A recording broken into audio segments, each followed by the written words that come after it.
மாவட்டம் விளாத்திகுளம் சட்டமன்ற தொகுதிக்கு உட்பட்ட குளத்தூர் சுப்பிரமணியாபுரம் கிராமத்தில் இந்த பகுதியில் உள்ள பனை மரங்கள் அழிவை நோக்கி சென்று கொண்டிருக்கிறது. இந்த மரங்கள் பராமரிக்கப்படாமல் இருக்கின்றன.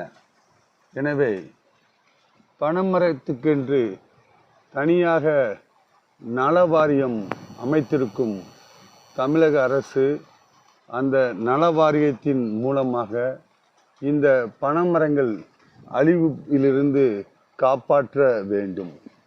இந்த பனைமரங்களை எந்த விதமான பயன்பாடும் பயன்படுத்தாத நிலையில் இந்த மரங்கள் அனைத்தும் அந்த பனைமரத்தினுடைய ஓலை என்று சொல்லக்கூடிய இந்த ஓலையை ஆண்டுதோறும்